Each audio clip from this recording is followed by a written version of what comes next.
Are you looking for more out of your life? Do you need ideas on how to start new businesses and how to move forward in your own personal life? Well, guess what? You have come to the right radio show. At You Can Overcome Anything podcast show, you will learn and hear from many people from all walks of life who are sharing their challenges, their stories, the habits, and the mind shifts they had to overcome to become who they are today. On top, you will get a chance to connect and see how you can overcome anything by networking and learning about your next move through this radio show. I present to you our great speakers at You Can Overcome Anything podcast show with your host, CesarRespino.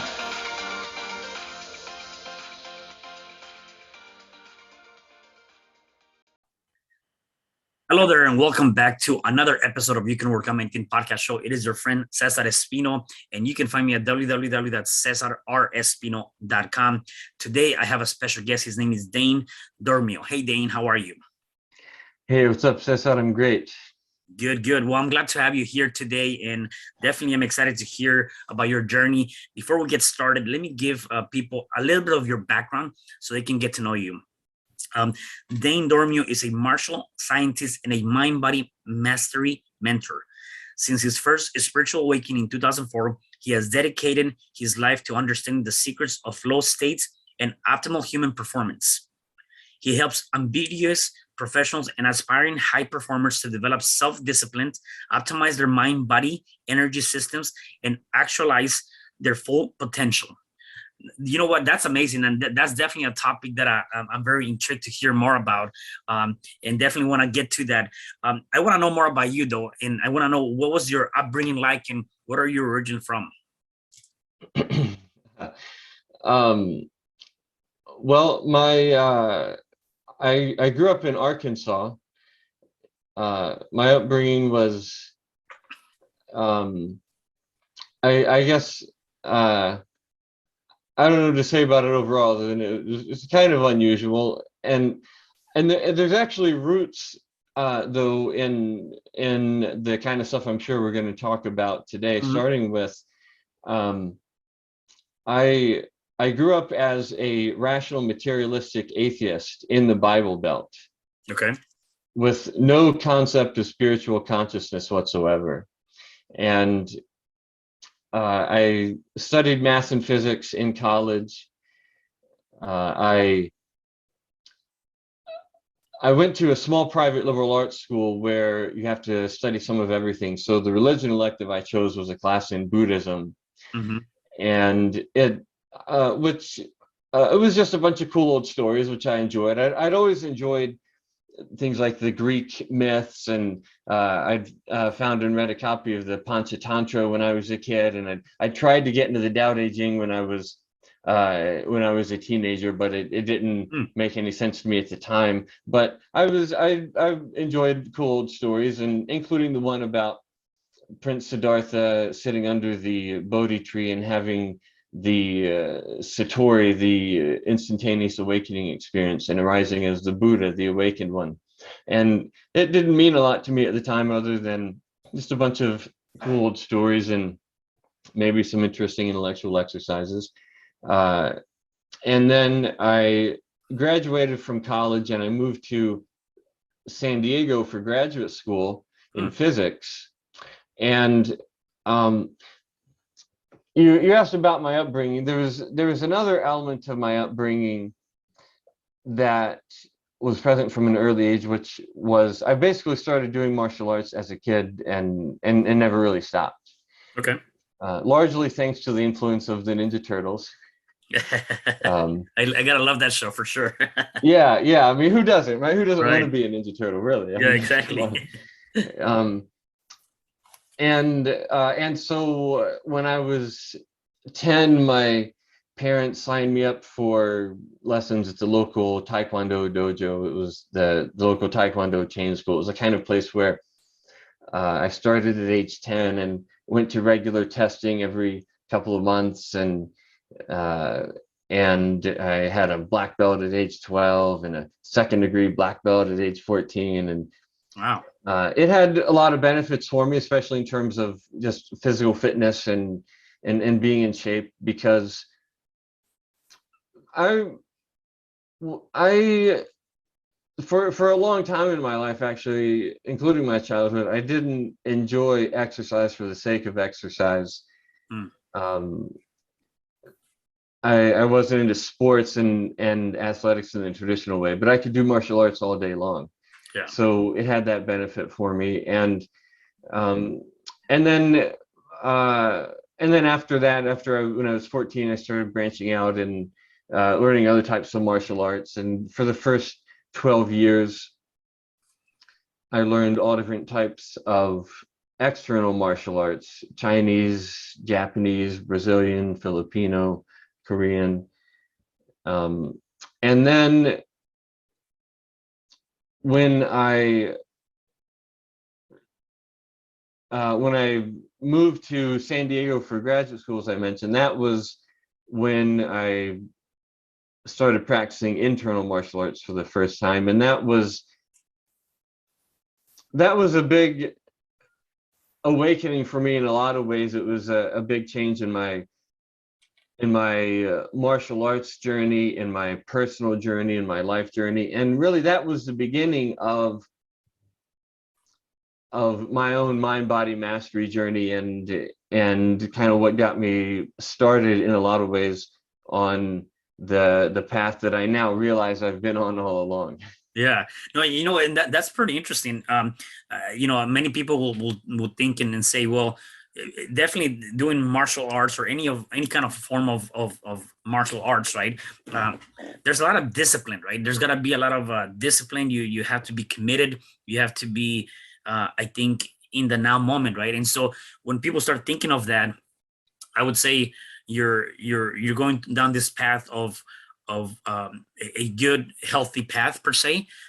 Was that the same thing for you, or did you came across any challenges, obstacles, life challenges, things that happen during your teenage years or your young adulthood, just going through that? Because obviously I know that a lot of those things that just kind of keep you in this very rigid path just because of the discipline, right?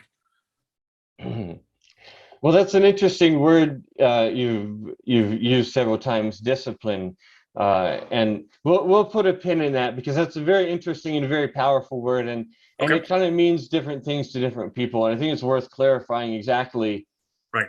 what discipline is and what discipline has to do with martial arts. But um, I think. I think to maybe get at what you're asking about, for as far as like difficulties in childhood and teenage years growing up and getting into martial arts, because it is a thing. A lot of kids get into martial arts because they are troubled in some way. They have troubles at school or at home, or um, they feel powerless in some sense, uh, and there can be a real self-protection element to it. And I can say that was there, definitely was there for me, um, as starting, and a lot of this I had no clue of at the time. I've only recognized it through psychoanalyzing myself over the years.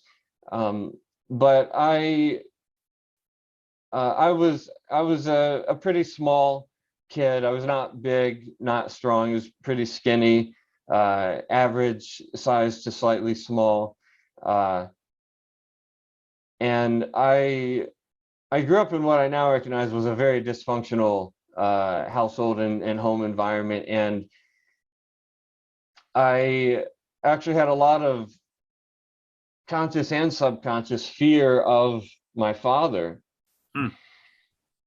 and feeling an instinctive need to protect myself and my mother from him. Is that the reason why you joined martial arts? Well, this is what I'm saying. This was part of my, what I recognize now as part of my subconscious motivation, is of feeling Got it. powerless in a very like deeply rooted way. and needing to become strong to protect myself, and knowing, like, being very afraid of this starting as, from early childhood, this much bigger person who's scary, and Right. in my home I can't get away from. And also, when I started going to school and there were other kids around, I remember being bullied from kindergarten or even like nursery school, and feeling like powerless. And this feeling of powerlessness, actually, I realized, persisted up until my early adulthood, where up before the point where I began practicing internal martial arts, the whole time. And this is a question that's in the mind of a lot of martial artists, and is serious martial artists, is that and part of the reason people drive themselves and push themselves to get better is the question, will this really work? Will this really work if and when I need it to? Will it really work? And I was driven by that question for over a decade, because I knew, and what I realized when I mentioned I had, when I started practicing internal martial arts, it was a big awakening for me. And I realized I was in really great physical shape. I could do all these stunts and tricks, and I knew all these forms and techniques, but I couldn't actually fight my way out of a wet paper bag.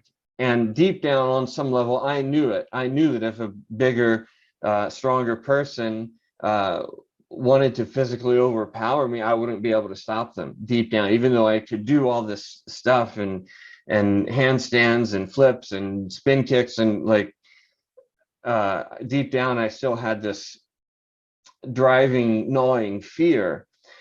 And that so that was really there all the time, is like, it was driven from a place of fear, and feeling like I'm not going to be able to protect myself if and when I need to. And there was also a pretty dark phase in my teenage years where I wanted to kill people. Hmm. And I joined ROTC.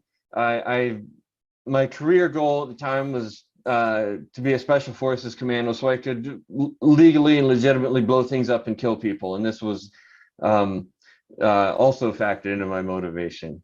And I'm speaking to these things. I'm really glad that you're asking about this, because it's not the kind of thing people usually ask about, and I'm really grateful for the opportunity to speak about it, because I think these are, I mean, martial arts is great and wholesome and positive and beneficial, but deep down, there's often some really dark urges, dark motivations that people have for wanting to get into it. So, I guess I want to say, it's like, it's okay, that's normal, and martial arts is actually the path of martial arts is self-development. It is and can be a really healthy and powerful way to integrate these sort of shadow aspects of ourselves. And and now that I think about it, yeah, it kind of has been that for me. So No, yeah, yeah, that's no, and that's pretty awesome. And one thing that I want to point out, sometimes I believe that from a pain, whatever that might be, that pain aspect, a purpose is born, right? And it can be seen in many different ways for different aspects. And sometimes, we got to go through some downs before you can get to that up. And so, for the people that don't know what's inside martial art, what is that specifically compared to the regular martial arts? okay. Yeah, well, I use that's a great question too, because a lot of people might not be familiar with this Yep. term that I use, internal martial arts. And for what most people think of as martial arts, or what would be classified as external martial arts, Hmm. meaning the emphasis is on physical fitness, bigger, faster, stronger, uh, overcoming strengths with strengths. The focus is on the external results that you can create. Hmm. internal martial arts, the emphasis is on cultivating a meditative state of awareness and developing relaxation and sensitivity, awareness of breathing and sensation and what's happening inside the body, and developing soft power. And the most well-known and widely recognized internal martial art that a lot of people probably are familiar with is Tai Chi. There are others, but I mean, basically what most people think of is Tai Chi, like, i.e. old people moving slowly in the park early in the morning in pajamas. That's characteristic of internal martial arts, which are all forms of Qigong. Qigong meaning energy work or self-treatment. It's actually one of the three primary branches of traditional Chinese medicine. There's acupuncture, herbology, and Qigong. Qigong being self-treatment, which essentially is a gentle combination of exercise, gentle exercise, breath work, and meditation, all rolled into a single activity. So it's a good kind of multitasking. And it's also the ideal personal daily mind-body practice that I recommend for pretty much every human being on the planet, just to maintain baseline physical, mental, emotional, spiritual health, wellness, fitness, and longevity, and also to develop the ability to regulate body, breath, and mind together to manage state, because state is the basis of everything. It's the basis of your experience of life, of performance, of success, of mood, of emotion, of relationships. The basis of everything. So the basis of internal martial arts is Qigong, which is body regulation, breath regulation, mind regulation to manage state moment to moment. That's why I call it the oldest flow state technology. Got it. Yeah, definitely. Let's talk about your spiritual awakening in 2004. Tell me more about how that came about, and what led to that, and what was some of the aftermath from that perspective. I love that word aftermath. You probably have no idea just how accurate that is. But first, I want to put some of this in context, because I use the term spiritual awakening, and that requires a lot of disambiguation, I think. And because, for one thing, the term spiritual awakening is often used in connection with the term enlightenment, quote unquote. I'm making air quotes if you're just listening. And who knows what that really is or means. I had a friend who said to me one time, "Oh, if you were totally enlightened, you would be able to levitate." So different people have different ideas about what this means. Is all I'll say. But the term spiritual awakening, I'm using it in a sense that's used by Stan Grof, the grandfather of transpersonal psychology, who also coined the term spiritual emergency. And Stan Grof was one of the first psychoanalysts in Prague in the 1950s to work with LSD-assisted psychotherapy.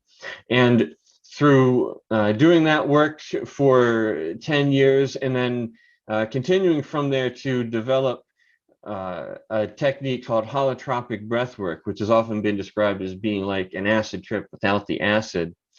He developed the most comprehensive map of the human psyche created to this date. It transcends and includes both Freud's and Jung's and Reich's maps of the human psyche, and many others. But he coined this term spiritual emergency for the type of phenomenon that he witnessed, where a person who is in a culture that doesn't understand the concept of spiritual awakening, and particularly in an environment that's not supportive and conducive to personal growth and transformation, undergoes a spontaneous spiritual awakening event, which essentially is where the doors of perception come open in some fashion. And we, to put it simply, the reticular activating system is the particular part of our brain that filters out 95 to 99% of incoming sensory data. And that's the thing that makes you notice a new car. You know, you get a car and then it gets programmed with the reticular activating system, and you start noticing it, why it was there all along and being filtered out. So when the doors of perception are open and the filter becomes a little more broad and more stuff starts coming through, that can happen when a person may be in a good place in their life and they're ready for it, and it could be a good thing, or it can happen when they're not positioned well, and it can have really damaging consequences depending on the social support systems and their life circumstances and all. So to put it in that context, I mentioned when I started practicing internal martial arts, this was what triggered the first major spiritual awakening of my life, and got me started on my own mind-body mastery journey. This was like I mentioned before, I grew up as a rational materialistic atheist in the Bible Belt, and this was the first time that I realized that there was such a thing as spiritual consciousness and somatic awareness. And I realized that this thing that people spend years and decades and lifetimes striving after and seeking, and I didn't even really believe in, just kind of fell out of the sky and landed in my lap. Like, whoa, where'd that come from? And it ended up being overall a euphoric and really mind expanding event. But I did not by any means become a perfect enlightened master at this point. This was in fact only the beginning of my problems in life. What happened subsequently from that, within a few months or within a year after that, I ended up dropping out of graduate school. I moved to Houston to be in the real estate business with an old college buddy of mine. This was in 2007 to 2009, when right before, in the build up to this little thing you might have heard of called the subprime mortgage crisis, we ended up getting involved with a scam artist mortgage broker, each of us accumulating over $1 million in mortgage debt, that all of which foreclosed within a period of 9 months, and ended up walked away with over 100,000 in unsecured debt. I ended up moving back to San Diego, being homeless for 5 years, having to leave my girlfriend and being severely depressed for over a year, being suicidal, and so I share all this just to say that the path that each of us has to take is completely and uniquely our own. And there's no point comparing where you are to where anybody else is at any time, because each of us has our own unique individual journey. And in fact, something I realized at this time is there is just one consciousness in the universe, and we are all it. The entire universe and everything in it is alive, aware, and intelligent. There is no such thing as inanimate matter. So you cannot miss out on anything, because you are one with all that is. As I'm sitting here talking with you, Cesar, I'm actually sitting here talking with another version of myself, and in 5D hyperspace time, the entire past, present, and future and the entire extent of the cosmos all exists right now, and there is no distinction between you and me. So you are not just living your life, you're living all of our lives, and the same is true of all of us. So point being, don't worry about comparing yourself to where you are in your journey. It's totally unique to you, and we're all actually sharing the same journey all at the same time too. Right, and that's actually a good point, because I know I've seen it time after time where people do tend to compare themselves to somebody else's success. You know, I've seen it in times where you might have somebody that decided to become a real estate investor or a real estate agent at the same time, and then they see that that other person is way further in that process than the other person, and then they start doing this comparison, and then that leads to disappointment, that leads to this is not my path, that leads to many things that are very uncertain. And I do agree with you. I mean, we all have our own journey, and as you said, we're living this journey together, this thing called life.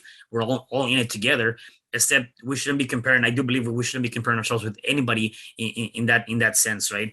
And so I do believe we have to just take what we have and run what we have, and just be certain that everything's going to work out at the end of the day.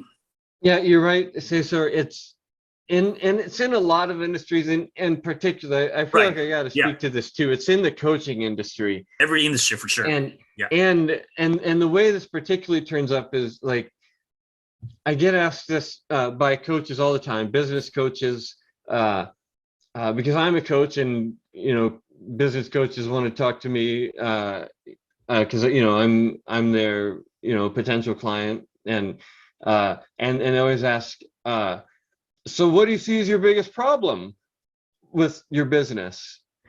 And well, actually, first they asked, so how long have you been in business? And I tell them I've been doing this for so many years. And they say, okay, so what do you see as your biggest problem? Or they say, so how long have you been in business? I've been in business this long. So where are you now? I'm here. So where do you want to get to? I want to get to here. Okay, so what do you see as your biggest problem or your biggest obstacle? And I can never think of an answer for that. I always come back to, well, there's no obstacle. I'm starting here. I'm trying to get there. This is where I am. I'm on the way. Like, there's no obstacle. I'm just not here in 4D space time yet. I'm like, I don't, and there's always this like comparison, like, oh, you started coaching 3 months ago. Well, aren't you to 6 figures yet? Like, what's in the way? What's the problem? Maybe it's not that there is a problem. Maybe if you've been living with recurring patterns in your life, whatever, maybe it's not that there's a problem. Maybe it's that it's a learning process and you're on your way from here to there. And there's no problem with an oak tree because it's, or with a sapling because it's not an oak tree yet, so that's I never ask clients that way. I never frame it like, oh, what's the problem? I ask, like, where are you now? Where do you want to get? Okay, so how can we work together to get there? And that's the attitude that I think we should all take for ourselves, is just what is your next step forward, rather than comparing yourself to some imaginary timeline, because that just creates guilt and stress and weighs you down. Yeah, definitely. The other question I have for you is, again, going after what you've gone through, and I know there's probably many people asking themselves, maybe they're in the same place or they're trying to figure it out. How do you bounce back and recover from all the different things that you've went through, and to be where you're at now? Because that is definitely, again, talking about being homeless for so many years, suicidal thoughts, all those different things, all those different elements, that can definitely be a challenging thing to be able to overcome. How do you bounce back and say, you know what, enough is enough, and I need to be in a different path?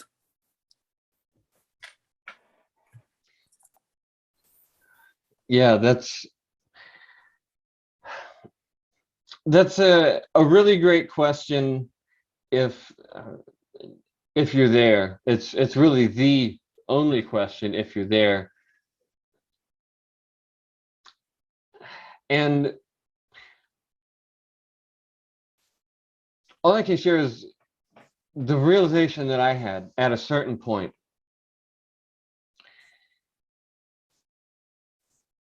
was that in order to do anything good, I have to feel good. Mm-hmm. And for me, this meant that I needed to prioritize all aspects of self-care, internal, external, physical, mental, emotional, spiritual. And I needed to prioritize my own emotional state and generate positive affect and positive anticipation within myself. For example, if I wake up feeling like doom and like there's no point to go on living, let alone get out of bed, if I continue to feel that way, I'm pretty much not going to get anything done that day, am I? Mm-hmm. Right. And so I have to figure out how to generate within myself the feeling that fundamentally the universe is okay. I am part of the universe. I am okay. And I have to generate positive feelings and positive anticipation about getting up and what I get to do that day and what I get to look forward to. Even if there's a lot of stuff, even if there's 95% of the stuff I don't look forward to, Mm-hmm. I can still generate the feeling of positive anticipation and positive affect for the 5% I do look forward to, because you have to generate positive feeling to move forward. And fundamentally, you have to generate that spark of positive feeling within yourself. And then there can be a positive feedback loop between the inner and the outer, because there's the inner. Mind body mastery has two aspects: the inner aspect of regulating body, breath, and mind together to manage state, and that's the inner path. The outer path is information and action management, assessing, planning, decision making, following through. So you can use things like exercise, breath work, meditation to lower your stress, regulate your emotions. And you also need to take steps to solve the problems that are causing you stress and put systems in place to ensure that they remain solved. And you can create a positive feedback loop that way, but it has to start within you with the choice to have a reason to go on living. This was how I decided not to kill myself, was I chose to have something to live for, and I chose to live for that. And then I chose to generate positive emotion within myself, to generate energy to move forward with, and use that energy to take positive steps to improve my physical, mental, internal, external environment, to generate more positive energy. And that's that was what turned my trajectory around. Got you. And is this, obviously these are the same things that you're now doing with helping professionals and high performers develop the same self-discipline and just kind of optimizing that mind, body, and energy systems. Is that what you do now?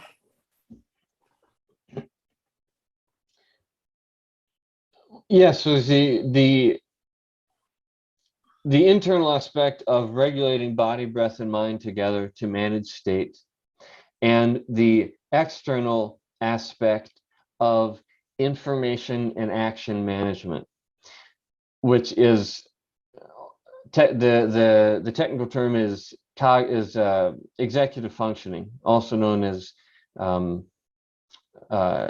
personal systems, personal organization, and productivity. And both are necessary. And a lot of coaches focus on just one or the other, just the internal aspects of inner game and visualization and mindset and manifestation, in air quotes, if you're just listening.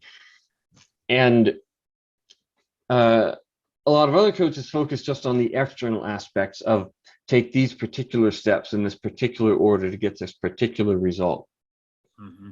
But the reality is that the internal and the external rely on and complement each other, because no matter how developed, how highly developed your state management abilities are, no matter how good you are at meditation and breath work and exercise and regulating your state, if your long-term planning and decision-making skills are not up to par, your state management skills will eventually be taxed to the limit. And you can only develop state management skills through practice, tools like exercise, breathwork, meditation, mind-body practice. Mind-body practices only benefit you if you're able to establish the habit and do them consistently, which requires systems, the external aspects. And at the same time, you can have the best laid plans of the world or the most efficient, optimized systems ever designed. But if you are not able to direct your energy, attention, and focus to follow through with and to follow through with the plans that you've made and maintain the systems that you've designed, then they won't do any good. And fundamentally, the most important component of any system, speaking to you, burnout entrepreneurs or entrepreneurs on the way to burnout, the most important component of any system is you. So you've got to take care of your fundamental physical, mental, emotional, spiritual health, wellness, fitness, longevity, in order for any system that depends on you to function. Yeah, that definitely makes sense. Now, do you work with pretty much any, are there specific people you work with, or is it entrepreneurs? What is the people you normally attract and work with?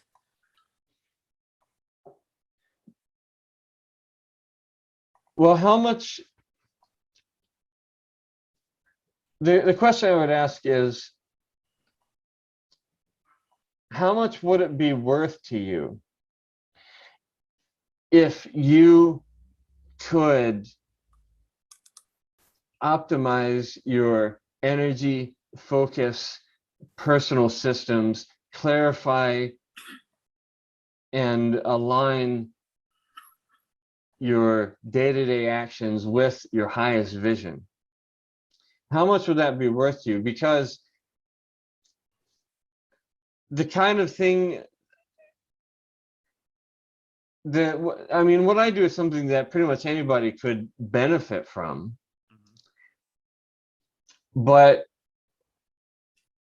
it would be more valuable for some people than others. How much would it be worth to you if you could get mental clarity and focus and energy so that you are able to be consistently creative and productive throughout your day, and to have the personal systems in place so that you can turn off when it's time to turn off, so that you don't fall asleep every night and wake up every morning thinking about everything you got to get done.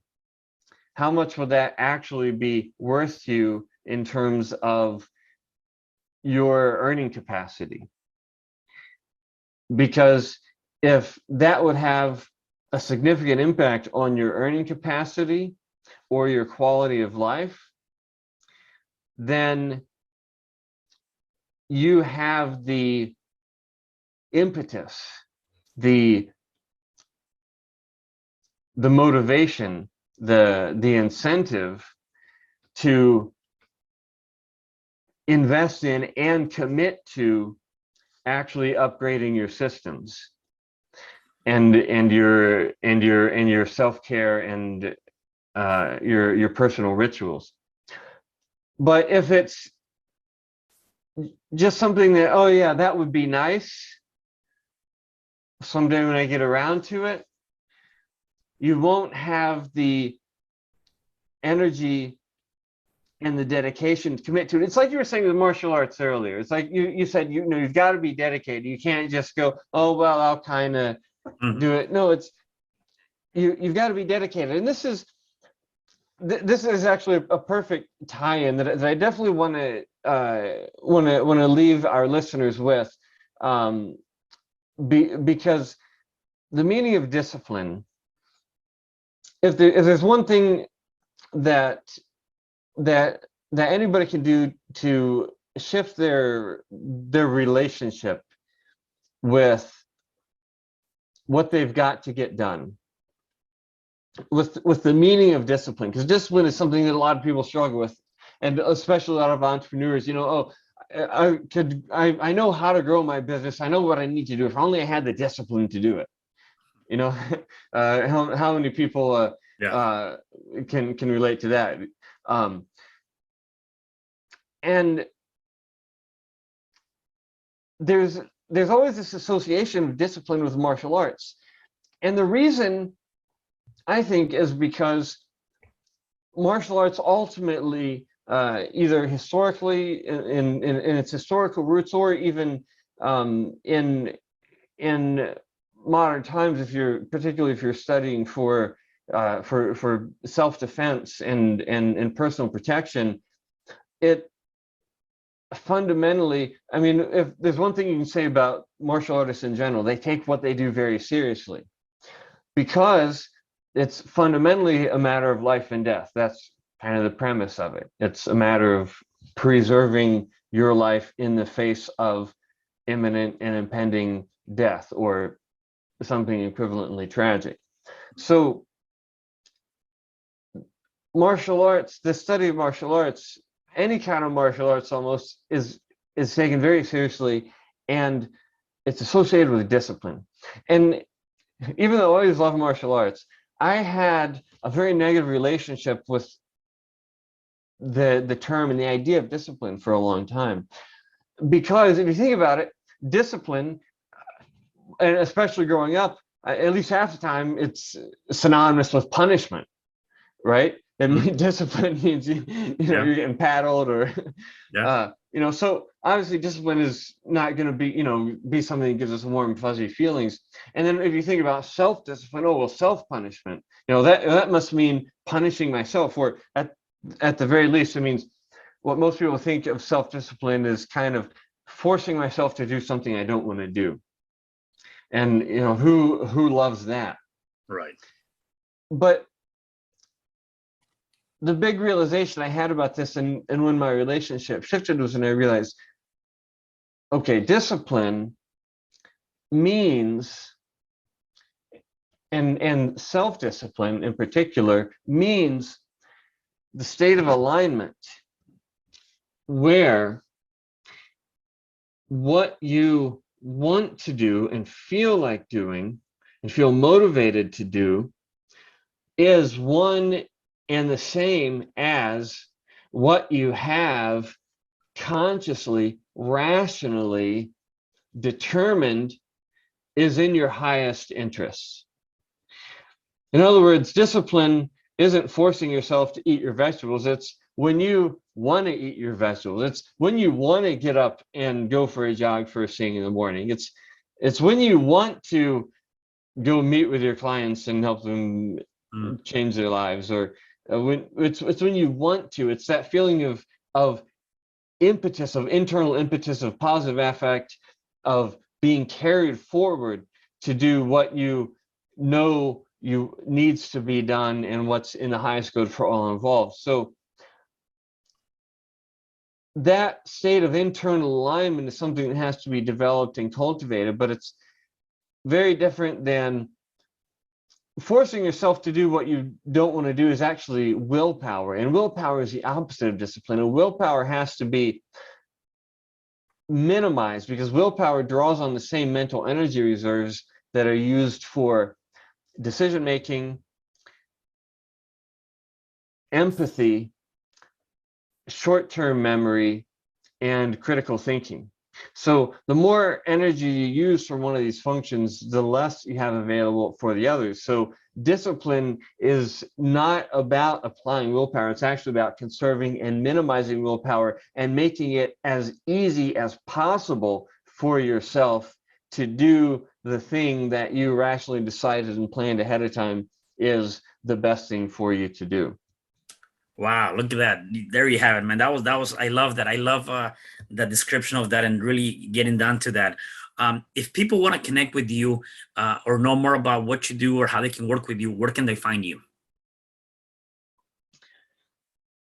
Well, I'm sure my links will be in your show Yep. notes, but if you're just listening to this, it's really easy to find me. You can go to mindbodymastery.academy. And if you want to, and that's where you can learn about what I do. And if you want to connect with me personally, I'm pretty sure I'm the only Dane Dormio in the world. So I'm easy to find on Facebook and LinkedIn. Feel free to reach out to me there as well. Awesome, awesome. And Dane, the last question I have for you, you've given us a lot of great insight, a lot of great information. I really appreciate that. For the people that are listening to us, if they are going through any sort of challenge, whatever challenge that might be, what is one thing that they can do now to start overcoming that challenge?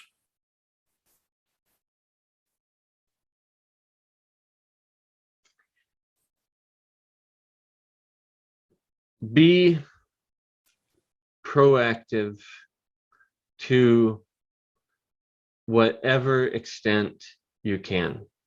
Mm. Yeah, I love that. I love that. I love that. Before I let you go, is there anything else that you want to share with us? The secret to life success in 6 words: believe in yourself and don't quit. I love that. And you know what? That's actually that's very interesting. Sometimes we I forget who said this. I think it was Les Brown. And he said something about sometimes we have to allow the belief of somebody else believing in you to get you going and going through that through whatever you're going through. And oftentimes we don't believe in ourselves and we tend to quit so fast or so easily. So that's definitely a good way to end this and definitely great advice from you. So Dane, thank you so much for having you here and being here. And I really appreciate all the insight that you have given us. Thanks, Cesar. I really appreciate the opportunity. I love talking about this stuff. So I appreciate you and keep up the great work. Great. Thank you so much. And for the rest of you guys, do me a favor. Please make sure that you share, comment, and like. Tell people about this episode because somebody needs to hear this message. And please do connect with Dane. I'll see you guys at the next episode of You Can Overcome Anything podcast show. Bye. Hi, I'm CesarRespino, real estate investor, business coach, and consultant, and author of the book, You Can Overcome Anything, Even When the World Says No. My number is 424-501-6046. In my book, I talk about making the necessary changes to shift your mind for prosperity and certainty. Pick up your copy at Amazon. I also love helping families with their real estate and can purchase your house fast and all cash. Follow me on Instagram, Facebook, and LinkedIn. My number is 424-501-6046. Thank you for having me today. I am so glad you've tuned into this podcast. You can find me at your favorite podcast platform where you can like, subscribe, comment, and share. And to learn more about myself, my services, you can find me at www.CesarRespino.com, or you can also find me at your social media. Thanks for joining me, and I am looking forward to having you at the next episode. And know you truly can overcome anything.